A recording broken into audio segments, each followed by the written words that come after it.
Buti pala, meron akong extra shirt dito. Kasyang-kasya sa'yo. Maganda pa rin ang katawan mo. Batak na batak sa trabaho.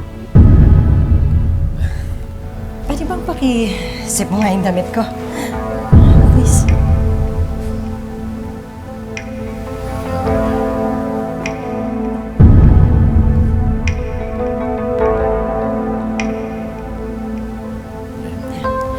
Alam mo, kung hindi dahil sa'yo, nakuryente na. Salamat ha. Wow, wala yun. Okay ka lang ba? Oh, pero kung ikaw, pwede mo rin akong kuryente.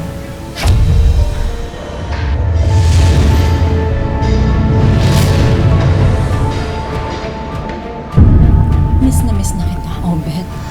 Matagal na akong nagpipigil. Chance na natin to. Sige na, pagbigyan mo na ako. Scarlett, mali ito.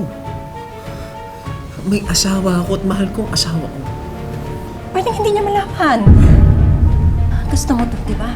Gagalingan ko to. Promise, makakalimutan mo ang asawa mo. Please.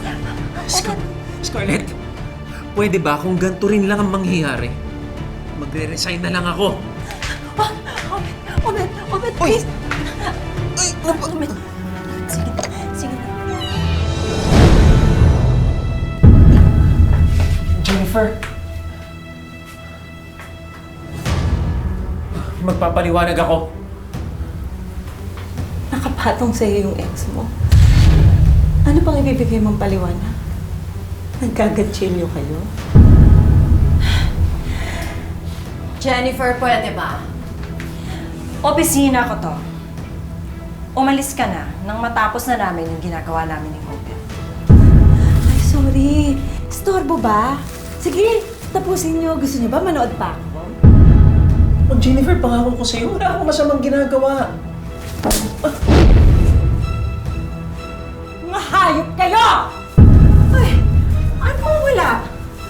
Eh, araw-araw naglalaway ka sa akin eh. Hindi ba? Sabi mo pa nga, pareho tayo. Dahil ako, nag-asawa ako ng matanda. Tapos ikaw, nag-asawa ng mukhang matanda. Sinungaling ka talaga, Scarlett. Bawiin mo lahat ng sinabi mo!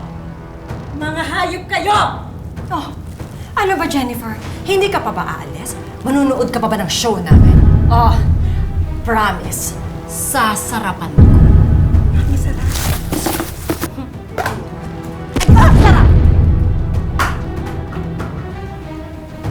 Ano mo ikaw? Hindi ka naman masarap. Hindi rin masarap yung minuto mo!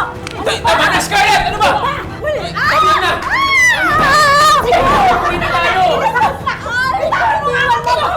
Hindi! Ang asawa mo lang!